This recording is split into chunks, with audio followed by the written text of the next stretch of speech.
Simón Bolívar, mal llamado Libertador. Voy a tocar varios aspectos sobre Bolívar y empezaré sobre sus orígenes. Puedo decir que era descendiente de la clase de más alta alcurnia en Venezuela, tanto por el lado Bolívar como por el lado Palacios, que llevaba también este apellido.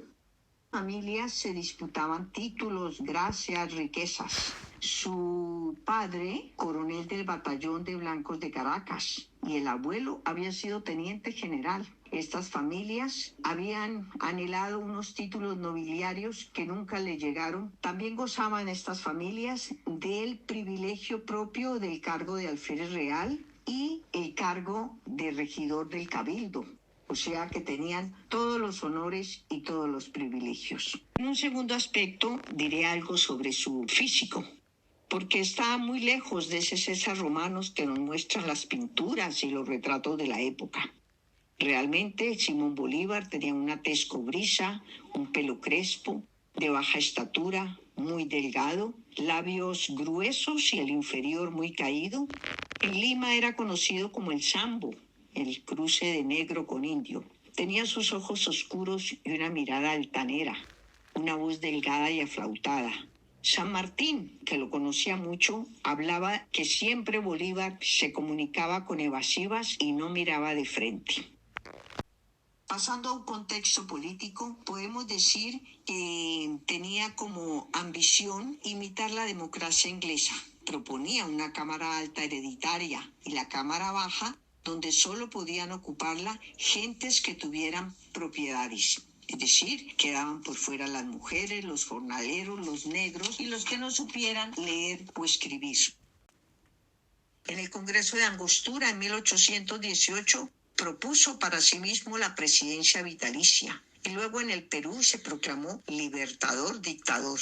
Ambicionó siempre ser rey o virrey de los territorios americanos y por eso se los ofreció a Inglaterra, pero Inglaterra se dio el gusto de desecharlo. También rechazaba a la madre patria, a España, que le había dado toda su familia, pero ambicionaba una madrastra, pero Inglaterra no quiso acogerlo. Quería también una república con un poder ejecutivo muy fuerte, de acuerdo a su espíritu dictatorial que tenía. Pasando a otro aspecto, no se puede olvidar quién era Bolívar y la crueldad que lo acompañaba. Inauguró la costumbre en Venezuela y Nueva Granada de asesinar en masa. El 16 de enero de 1813 publicó el famoso decreto Guerra a muerte, desconociendo en él todo el derecho de gentes que había venido acumulando la civilización. Manifestó que el fin de la guerra era destruir la raza maldita de los españoles europeos y que no debía quedar ni uno solo vivo, que eran unos verdugos que serían exterminados.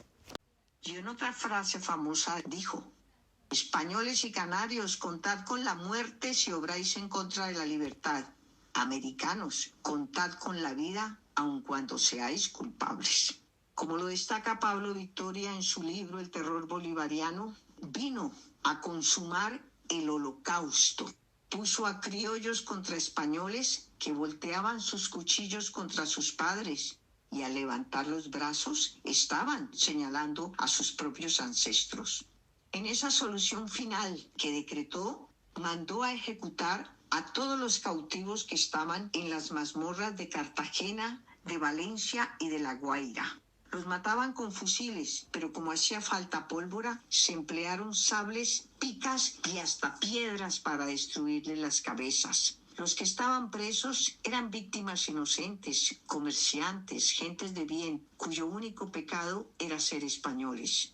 Muchos morían ahogados en su propia sangre y sus cuerpos se apilaban en grandes piras para ser quemados. Estos terribles sucesos los cuentan cronistas de la época y podemos citar a uno de ellos, Juan Vicente González, que fue testigo de todos estos acontecimientos. En Valencia, los asesinatos fueron presenciados por el mismo Bolívar. Sucedieron entre el 14, 15 y 16 de febrero de 1811 y allí en Valencia fueron ejecutados 1.200 españoles. Pasando a otro contexto, podemos decir que Bolívar murió desilusionado con lo que hizo y la barbarie que sembró. América es ingobernable para nosotros, llegó a decir. El que sirve a la revolución ara en el mar.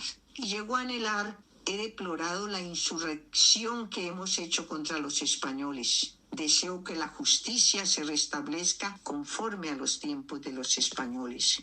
Y no murió pobre, como nos cuenta la historia. 37 baúles llenos de oro, plata y piedras preciosas lo acompañaban cuando iba en busca del exilio. Llegó a Santa Marta para continuar hacia Europa. Y además le fue concedida una pensión vitalicia de 30,000 pesos anuales que se los daba la Gran Colombia. Y ya a manera de conclusión, podemos destacar esa magnífica investigación que hizo Pablo Victoria y que nos narra en su libro El terror bolivariano, donde desnuda a Bolívar.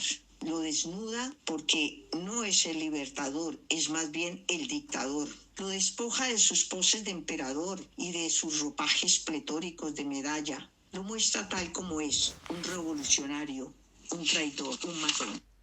Para terminar, podemos decir que Bolívar dejó tras de sí una América convertida en un infierno de 2 siglos. Guerras cruentas, guerras civiles, vandalismo, depredación y miseria fue lo que dejó a su paso.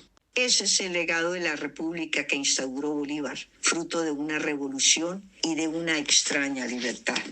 Bolívar, pues, no era un libertador, sino un autócrata en trance de imponer la tiranía.